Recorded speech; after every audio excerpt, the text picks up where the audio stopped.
Hello, it's Wendy here from themountainfarmhouse.com in the beautiful Catskills. It's sunny right now.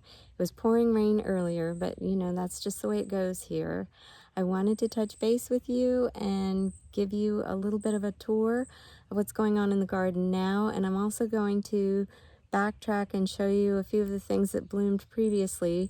We took a trip at the end of April, beginning of May. We went across the pond. We went to Portugal and the UK, and we were lucky enough to have participated in a workshop that was led by Charles Dowding. He is a wonderful teacher, and I will show you some pictures from that as well. He pioneered the no-dig gardening method, which we do try to implement here. We're trying to do it more and more to kind of not necessarily eliminate the traditional method of gardening altogether, but we are trying to do more and more of the no-dig and less of the traditional gardening method, which involves really digging and tearing apart the soil.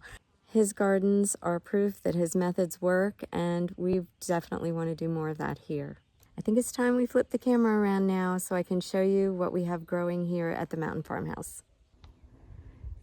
This rose garden is in full swing, and it's a little overgrown. I didn't get the chance to prune this year. Note to self, don't travel at the end of April, beginning of May.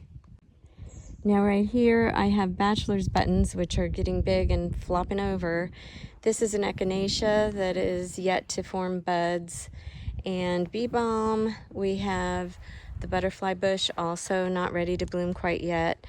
This is red sorrel, and back there is green sorrel, and it looks like a weed, doesn't it? Look at those flower buds. Oof. We'll have to consider what we're going to do with that. I guess I'll have to pick some leaves and make soup or salad or something. Here's sedum, which is in the herb garden merely to attract pollinators and look nice.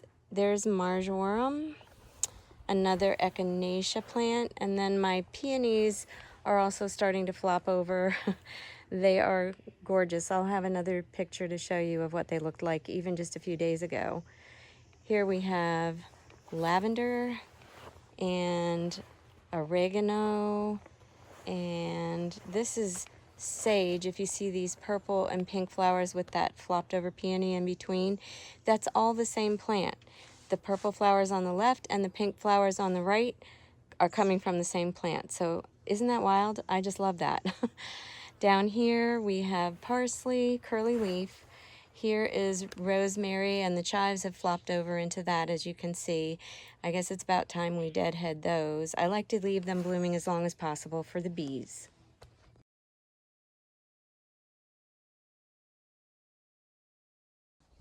Here are the roses from the other side, and I only wish we could import the smell. It's so, so amazing. It's just beautiful. In this little garden, our daisies really spiraled out of control. I've given some away, and look how much we still have. It's just crazy. I will be thinning them after they finish blooming and moving some to other parts of the property because I just love these. They bloom for a really long time. They spread easily, and yeah, they're great. If you can see, I don't know if you can see all the bees that are on them, but there's tons and tons of pollinators, and it's wonderful. Over there, we have some more bee balm. Over here is lemon balm. I've got thyme everywhere. That's another wonderful thing that spreads. I will say that, you know, I like the way it smells, and if it trickles over into a walkway, that doesn't bother me at all because you step on it and it activates the scent. Over here, this is the purple bee balm, but obviously it's not in bloom quite yet. When it is, I'll have to show you. The evening primroses have started to open up. We've got this wisteria in full swing. I just love that. Isn't that amazing? Oh, one of my favorite plants.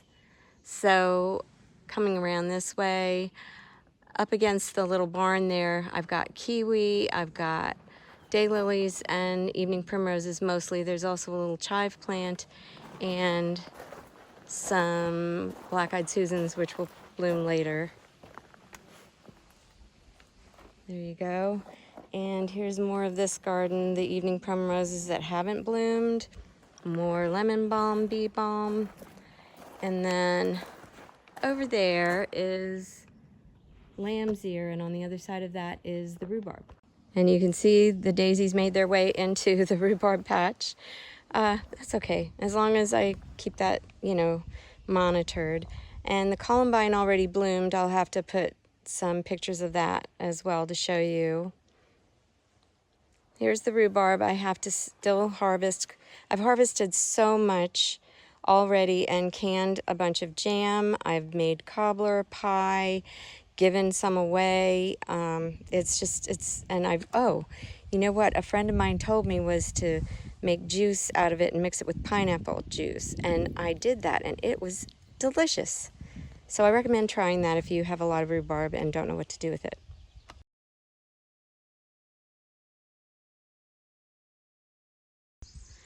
This is the flower garden I put in 4 years ago, and at that time it looked really spindly, but now it's coming into its own. These little, these were once little, these peonies. They came from that other side where the peonies were outside the rose garden. Look how beautiful they've grown. And this flower right here is called Love in a Mist. It's Nigella. And I put in some new hollyhocks this year, and there's old hollyhocks from previous years here. See the lupins in the background. I have this spectacular lavender, which, oh, it's wonderful. And here, these hellebores took a while to really get established, but it did finally, and there it is. This orange flower is a tick seed, and here the chives are flopped over too. That rose right there came from another rose that's in the front of my house that spreads by runners under the ground.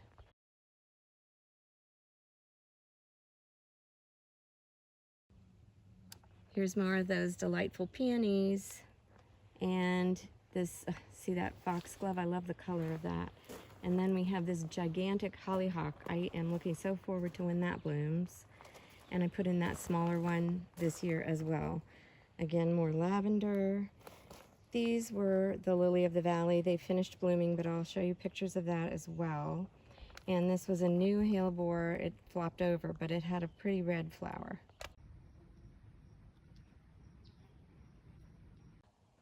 Now this bed in that kind of cage is what's called a white forsythia. It is actually not a member of the forsythia family. I don't know the plant family. I'll have to find it out and let you know. But it is beautiful when it does bloom. The unfortunate thing is the animals, the wildlife, love it. So that's the reason for the cage at this time. I figure when it gets to be a good enough size and I might be able to take the cage off. We'll see. But you see those lupins? Oh my goodness. And I have one more I have to put in. It's, now you see, I'm still a little bit behind, but I bought another lupin to have 2 on this side to match the fact that there's 2 over on this side and sort of balance it out, give it a little bit of illusion of symmetry. Here are more lavender plants, and I have beyond this lupin a Russian sage. There's that little peony. And then I put in another little Russian sage again to, I don't know if you could see it down there. There it is. I wanted to create some symmetry in this bed as well.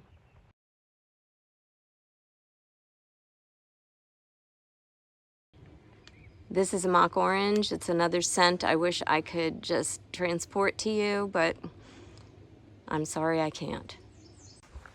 We are now heading towards the vegetable garden.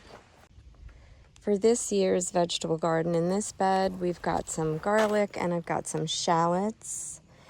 And I put some carrot seeds in here as well as some mixed beet seeds.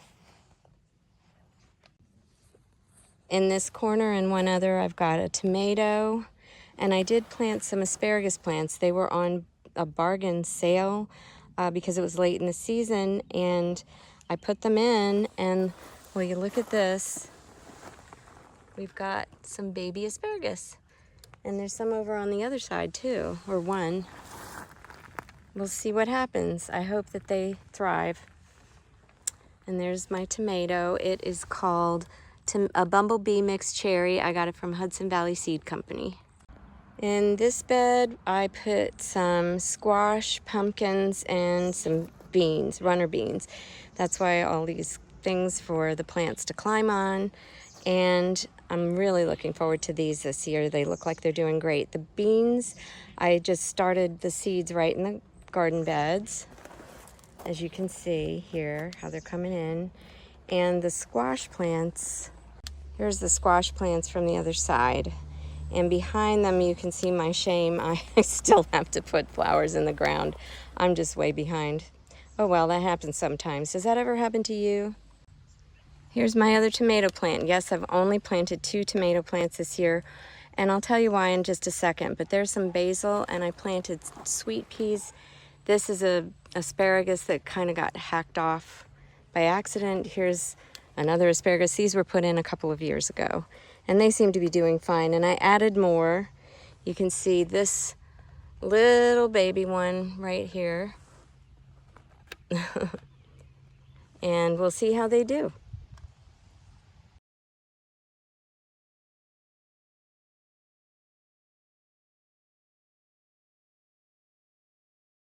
In this bed, I've got lettuce, and I did plant some lettuce seeds as well. So we'll see how this goes, because I wanted, to keep having lettuce growing throughout the season.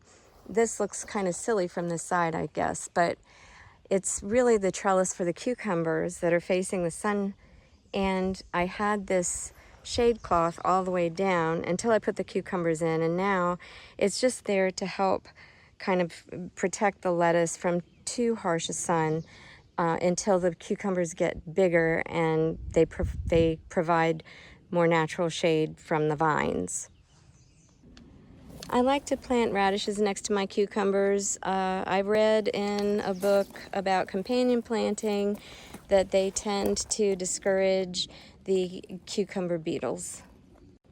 In this bed, I have peppers on this side, and they are planted alongside marigolds. I find marigolds are helpful sometimes protecting the plants from who knows what. And there's carrot seeds that I planted in the middle that don't look like they're doing much of anything, but we'll see. Sometimes they take a while to sprout. And then behind that is their pea shoots. We got these seeds in Prince Edward Island. We went to a really cool dinner, and as a parting gift, they gave everybody a packet of pea shoot seeds, and that's what those are. They're doing great. In this bed, I have garlic as well. I think one of the types is music garlic, and I have my brassicas intertwined. There's kale, we have broccoli plants, I have cabbage, I have more kale, and I'll tell you why it looks weird like this with this on the leaves of some of the plants. What happened was I noticed they were getting eaten by these little caterpillars. If I find one, I'll show you what they look like. They're green, they blend in really nicely with the leaves, and if you have ever planted a cabbage or kale or Brussels sprout, anything like that, you know what I'm talking about.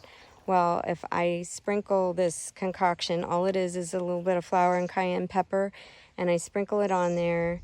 A lot of times that discourages them from eating the leaves. Now, it's not foolproof. Obviously, if it rains, well, then you have to keep on going, keep applying more. So I'm just doing the best that I can in hopes that they do leave some of them for us.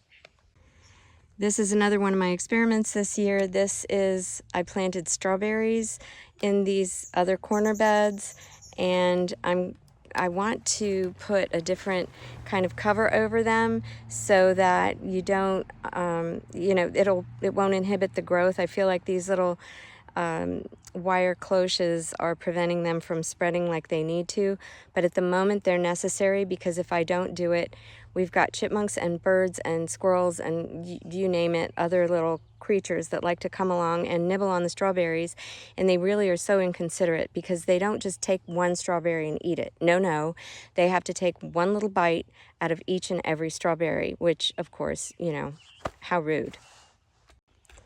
This is the last of the big beds, and these beds are roughly 4 feet by 8 feet, and we kind of do our own thing. We sort of, and sometimes practice the square foot method of gardening, but not really adhering to it strictly.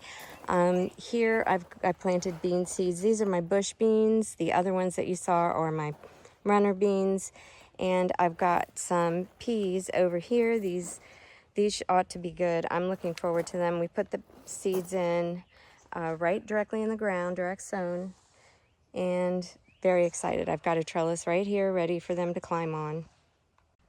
Here's the last of the triangular corner beds, and again, I have the strawberries in here. I've tried to put basil plants in these corner beds as well. Some of them are doing better than others, but I just want to see if there's any that I can show you. Oh, there's one. Okay, so this one isn't quite ripe enough, but as you can see, I'm looking forward. I think there's more in here. Oh, see, this one I didn't catch before and it has already withered, but it does look like something got in there, maybe a bug. All right. Oh, there's another one. Here's our sunchoke patch. I don't know if you know anything about these, but they are fruitful and multiply.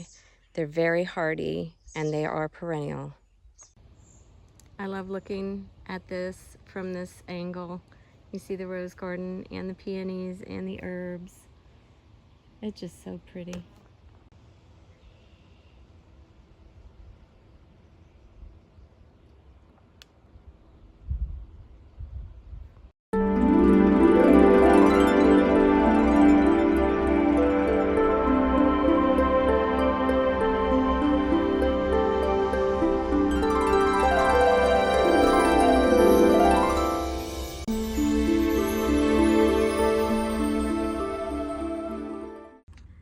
That's pretty much it for now. It's a lot to take in, I guess.